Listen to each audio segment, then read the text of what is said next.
But Savitri की अमावस्या के दिन किसी एक माता ने सीहोर आश्रम पर एक मैसेज भेजा और उस मैसेज में लिखकर भेजा कि गुरुजी से पूछना, हम भी तो पति की इतना मानते हैं, पति का सम्मान करते हैं, पति को आदर देते हैं, तो हम भी सावित्री की गिनती में। सीहोर से मैसेज आया कि गुरुजी वो ऐसा ऐसा पूछा गया है, आप बताओ क्या कहना है। हमने कहा कह दो, जब बट सावित्री आती है तभी तुम पति को प्रणाम करती हो, जब दिवाली आती है तब पति को प्रणाम करती हो, जब करवा चौथ आती है तभी चलनी में मुंह देखती हो, बाकी के समय तो तुम जूड़ा बांध के ऐसी बोलती हो कि पति थर थर कांपता है।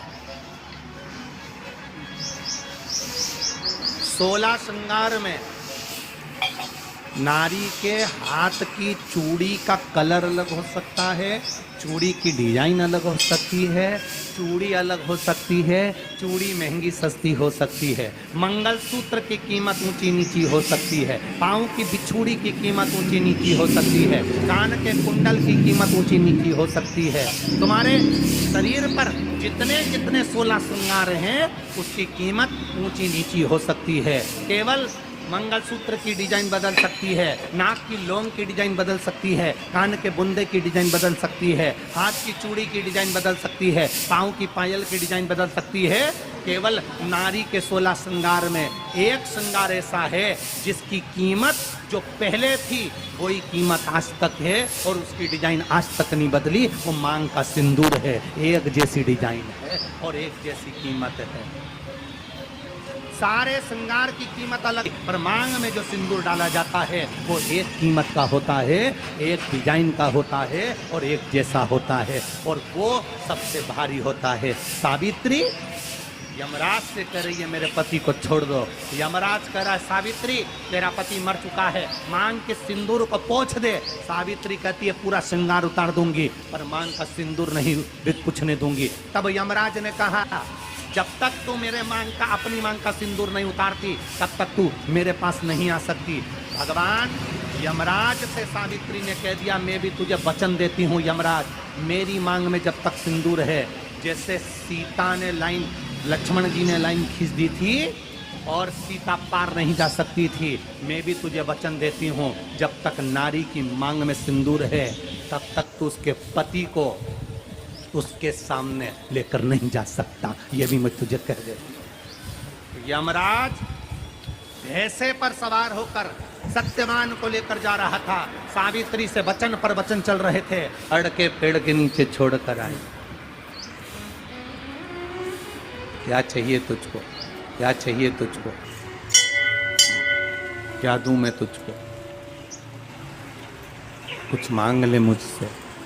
सावित्री कहती है क्या दोगे आप, मेरे पति के प्राण दे दो बस वापिस, और कुछ नहीं चाहिए। जब यमराज यमलोक में प्रवेश करने लगा, मांग के सिंदूर में से थोड़ा सा सिंदूर सावित्री ने केवल हाथ में लेकर अपनी बिंदी पर जो लगाया, सत्यवान को लेकर यमराज अंदर नहीं जा पाया। बाहर खड़े होकर कहता है मांग ले, मैं तुझे एक वचन नहीं, तू बोले तो मैं 2 वचन दे देता हूँ, तू बोले तो मैं 3 वचन दे देता हूँ, तू मांग क्या चाहिए। तब सावित्री ने कहा देना चाहते हो, हाँ। अब यमराज को लगा कि लालच में पड़ गई सावित्री, तब कहा पहला वचन दीजिए मेरे अंधे सास ससुर के नेत्र वापिस आ जाएं। यमराज ने कहा तथास्तु। दूसरा वचन दीजिए मेरे सास ससुर अपने पोता पोती का मुख देखें। यमराज ने कह दिया तथास्तु।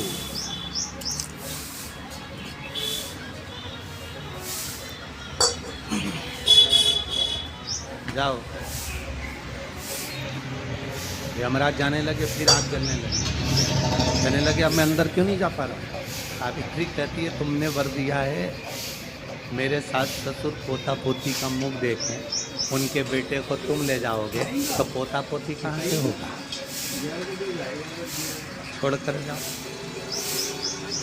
सावित्री है, पति को वापिस लेकर।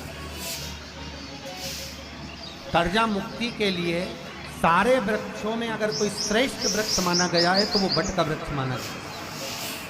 महाराज। इसलिए प्रशासनिक कार्य के लिए, मानसिक टेंशन में, परेशानियों में बटकेश्वर महादेव का स्मरण किया जाता है। और यदि निवेदन करूंगा, बहुत ज़्यादा यदि आपको कर्जा हो गया, बहुत ज़्यादा कर्जा हो गया और वो कर्जा चूक ही नहीं रहा, तो थोड़े दिन बड़ के पेड़ के नीचे आप बटकेश्वर महादेव के लिए 1 लोटा पानी, उसमें थोड़ा सा पिसा हुआ चावल पीस के गला लेना चावल को और पीस लेना, पीस के उस पानी में मिला लेना और मिलाकर उसमें थोड़ी सी हल्दी पिसी हुई डालकर बटकेश्वर महादेव के नाम से बड़ के पेड़ के नीचे अपनी कामना कर कर जो कर्जा हुआ है उस कर्जे का भान देते हुए, स्मरण देते हुए छोड़ दे। महाराज 2 या 3 सोमवार एक ही जगह पर करना। 3 सोमवार बाद वहीं से बड़ के पेड़ की थोड़ी सी जड़ उठा लाना और उस जड़ को एक कोई धागे में बांधकर या तो अपने गले में डाल लो या अपनी जेब में पटक लो, उसको थोड़े दिन पटक कर रखो, लगभग 2 से 3 महीना पटक कर रखो।